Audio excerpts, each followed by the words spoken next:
que sa folie nous ruine. Thierry Breton dévoile que les gouvernements successifs de Macron ont coûté aux Français 20 milliards d'euros. Ces allers-retours, ce quatrième gouvernement, ça a coûté entre 15 et 20 milliards d'euros. C'est colossal. Ce sont les économies d'un budget. Cette information n'est pas des moindres, surtout venant d'un de ses affidés. Un scandale qui pourrait pousser à une démission ? Il faut bien comprendre le mécanisme de ce coup. Macron, en restant au pouvoir, ruine la France, car il est le principal responsable de l'instabilité. Oui, lorsqu'il y a un blocage dans un État, il y a des élections, il y a de nouveaux dirigeants qui peuvent prendre des mesures et cela rassure les marchés. Prêter à un État dirigé par un fou qui s'accroche alors qu'il devrait laisser le pouvoir est un facteur de risque supplémentaire. Donc cela se paie. Il y a une augmentation des taux. Et puis, il y a cela.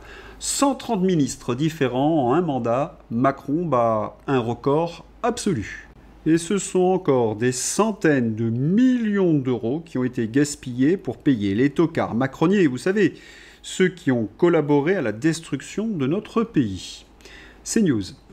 Cet homme-là, maintenant depuis quelques années, fuit son bilan, fuit ses responsabilités et se défausse en permanence sur ses oppositions. Quand il réunit tout ce sketch à l'Elysée la semaine dernière, tous les opposants, il ne les réunit pas pour faire un consensus, il les réunit dans un seul but. Si vous cherchez un responsable, c'est vous. Un point positif aujourd'hui, il n'y a plus guère de monde pour contester ces analyses. Ce sont même les macronards qui craquent à leur tour. Pascal Praud. Le dire sur sa santé mentale quand même, on en est là. Non mais ce qu'ils disent de lui. Je ne vais pas. Moi, je ne le répéterai pas. Non mais c'est des ministres. Oui, bien sûr. C'est son entourage qui ont des mots avec le président de la République. Mais c'est effrayant quand même. Et on oui, en est là. C'est effrayant. Et lorsqu'on voit Macron à l'international, c'est encore plus flagrant. Aïe aïe aïe, Trump secoue Macron comme sa poupée. C'est dans ma description. Petite digression. Combien de fois dans ces entretiens j'ai démonté les narratifs tout pourris du poudré à l'étranger? Vous vous rappelez comment on l'appelait? La serpillière. Oui, il servait de paillasson.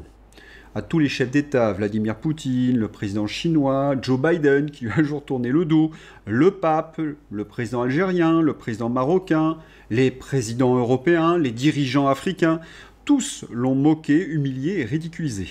Et à chaque fois, Macron était là, il s'imposait, faisant son kéké avec un grand sourire. Oui, un sourire de bonnet. Remarquez qu'il savait que BFM et LCI allaient effacer les images ou mentir. Quant à Donald Trump, il a pris l'habitude de dézinguer Emmanuel Macron. The European Union, it's a lot of countries. France, thank you very much, Emmanuel. I would imagine Emmanuel standing someplace behind me. Where is he? I can't believe it. You're taking a low-key approach today. He's my friend. That's great. Macron humilié une deuxième fois aujourd'hui par Donald Trump. Il doit partir, être destitué pour le bien de notre pays. Le monde entier se fout de nous. Ces images sont terribles pour notre fierté, parce que tous, Mélanie, Starmer, les chefs d'État qui entourent Donald Trump, se moquent du poudré. Et en se moquant du poudré, ils se moquent de la France. Oui, Macron est devenu un punching ball. CNews. Sous la libération des otages. Figurez-vous que la libération des otages, c'est grâce à la France. Ça, c'est M. Barrot et M. Macron qui l'ont dit. Bon, le monde entier, évidemment, se fout de nous, pardon de le dire comme ça, mais on se fout de nous à cause d'Emmanuel Macron. Je rappelle qu'il y a quelques semaines, le président Trump a dit, vous savez, Emmanuel Macron... Le monde entier a bien compris qu'Emmanuel Macron avait un besoin pathologique de se mettre en avant. Il donne une image déplorable de la France sur la scène internationale. Le Mozart de la finance que tout le monde nous enviait selon les merdias nous a mis dans une mise pas possible.